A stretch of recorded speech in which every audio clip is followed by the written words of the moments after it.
നമ്മളെ കൊല്ലം തുളസിയെ ഉസ്താദിനോട് എന്താ പറഞ്ഞെന്ന് കേട്ടു നിങ്ങള്? എന്നാ കേക്കി, എന്നിട്ട് ബാക്കി. നമസ്കാരം. നമസ്കാരം. സുഖല്ലേ? സുഖമായി. ഞാൻ ആശുപത്രിയിൽ പോയിട്ട് മരുന്ന് മേടിക്കാൻ പോയിരുന്ന. ഞാൻ അറിഞ്ഞു. ഇദ്ദേഹമാണോ നമ്മുടെ അതെ, അൻസാരി ഞാനാണ്.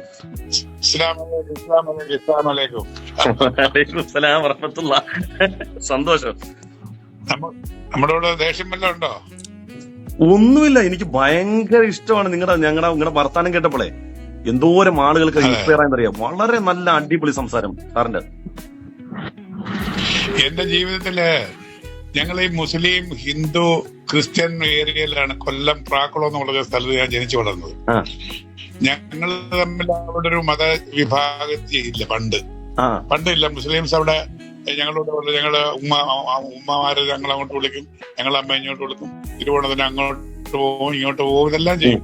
അവിടെ ഒരു മതസൗഹാർദ്ദത്തിന്റെ ഒരു കേളീരംഗമായിരുന്നു എന്റെ യൗവനകാലത്ത്. മതചിന്തയും വൈര്യവും ഒരു കണക്ക് വരുത്തുന്നുണ്ട്. ഞാനന്നൊരു തമാശ പറഞ്ഞു, ഇവരെ എല്ലാരെയും കൂടെ ഒരു കപ്പലിൽ കയറ്റി ഹോർമോസ് കടലൊടുക്കി കൊണ്ട് മുക്കിക്കൊല്ലണമെന്ന്.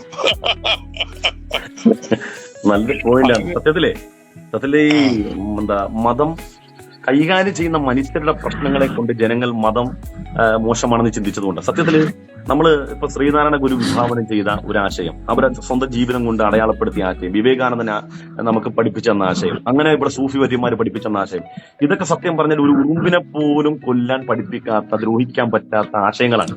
പക്ഷെ ഇത് കൊണ്ടു നടക്കുന്ന മനുഷ്യന്മാരുടെ വികലമായ ചിന്തയാണ് സത്യത്തിൽ ഇത്രയും അധികം ഈ മതം പുതിയ തലമുറക്ക് വെറുപ്പ് വരാനുള്ള കാരണം. ഇത് കൊണ്ടു നടക്കുന്ന ആളുകളെ, കാരണം മതം പറയുന്നതിനേക്കാൾ കൂടുതൽ സ്വന്തം ജീവിതം കൊണ്ട് കാണിച്ചു കൊടുക്കണം. അത് കാണിച്ചു കൊടുക്കാൻ പറ്റുന്നില്ല. നമ്മൾ കാണുന്ന പല മനുഷ്യരും പറയുന്നതൊന്ന് പ്രവർത്തിക്കുന്ന മറ്റൊന്നുമാണ്. അതുകൊണ്ട് സംഭവിക്കുന്നത് എനിക്ക് തിരുവനന്തപുരം, മലപ്പുറം സൈഡിലൊക്കെ ഒരുപാട് ചെറിയ സുഹൃത്തുക്കളുണ്ട്. ഞാനൊക്കെ അവിടെ പോയി അവരെന്നെ സ്വീകരിക്കുന്ന ഒരു ഉണ്ട്. ഇപ്പൊ ഇവിടെ നമ്മുടെ അവിടെ ഇത് പറഞ്ഞല്ലോ, നമ്മുടെ തിരുനാവായിൽ ഇപ്പൊ ഒരു കുംഭമേള, അവിടുത്തെ സഹിഷ്ണുതയുണ്ട്, ഒരു സമീപനമുണ്ട്. അതൊക്കെ എനിക്ക് എന്നെ വളരെ ഇല്ലാതെ ആകർഷിച്ച. ഞാൻ പോസ്റ്റ് ഇട്ടായിരുന്നു. കുംഭമേളയുമായി അനുബന്ധമായിട്ട് കുംഭമേളക്ക് വാഹനങ്ങൾ പാർക്ക് ചെയ്യാനും വെള്ളം കൊടുക്കാനും ഒക്കെ ഒരു സന്നദ്ധമായല്ലോ. അല്ല, അവിടെ ഒരു ചായക്ക് 10 രൂപ കൂടുതൽ ആരും മേടിച്ചിട്ടില്ല. നേരെ മറിച്ച് ഇവിടുത്തെ ഇവിടെ ഒരു മേള നടക്കുന്നുണ്ട് നമ്മുടെ തിരുവനന്തപുരത്ത്. അവിടെ 25-30 രൂപ ഒരു ചായക്ക്. ഒരു പാർക്കിംഗ് സ്പേസിൽ ഇത് 250-300. അതൊക്കെ ഇപ്പോഴത്തെ മേയർ വന്ന് മാറ്റി. ഇത്തരത്തിലെ ആളുകളെ ഇപ്പൊ ഹിന്ദുക്കളിലാണ് ഈ ഒരു ചേരിതിരി ഇപ്പോഴും മുതലാക്കുന്നത്. മുസ്ലിംസ് അത് കാണാനില്ല. അപ്പൊ അങ്ങനെ ഒരു വ്യത്യാസമുണ്ട്. ഏതായാലും ഇതിനെക്കുറിച്ച് പ്രതികരിച്ചതിൽ എനിക്ക് ഞാൻ സുൽഫിക്കർ എന്ന് പറഞ്ഞാൽ വിളിച്ചോണ്ടിരിക്കുക. സുൽഫിക്കറിനെ അറിയോ? സുൽഫിക്കർ വിളിച്ചോണ്ടിരിക്കുക. അങ്ങ് എവിടെയാണ് സ്ഥലം? എവിടെയാണ്? ഞാനിവിടെ പല്ലനെയാണ്, നമ്മുടെ കുമാരനാശാന്റെ നാട്ടിലാ. പല്ലനെയാണല്ലേ? എന്താണ് മുസ്ലിയാരാണ്? ഞാനിവിടെ ആലപ്പുഴ ടൗണിൽ ഒരു പള്ളി, ജില്ലാ കോർട്ട് പള്ളി എന്ന് പറയും. ആലപ്പുഴ ജില്ലയുടെ കോർട്ടിന്റെ നേരെ ബാക്കിലത്തെ പള്ളിയിലാണ്. അവിടെ ഇമാമാണ്. ഓ ശരി, ഓക്കെ, സന്തോഷം.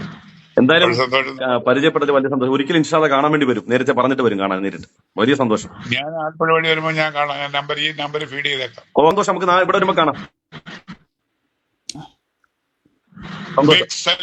Big salute to you. Big salute. Double big salute. Thank you very much. ഇൻഷാ അല്ലാഹ് നമുക്ക് ഇനി കാണാം. ഇതിൽ നിന്നും നമുക്ക് കിട്ടിയ ഒരു പാഠം എന്തെന്ന് വെച്ചാല്, ശത്രുക്കളാകട്ടെ അവരോട് സ്നേഹത്തോടെ സമീപനം നടത്തി കഴിഞ്ഞാല് ആ ശത്രു തങ്ങളുടെ മിത്രമാവുന്നതിനുള്ള തെളിവാണ് ഈ ഒരു സംസാരം.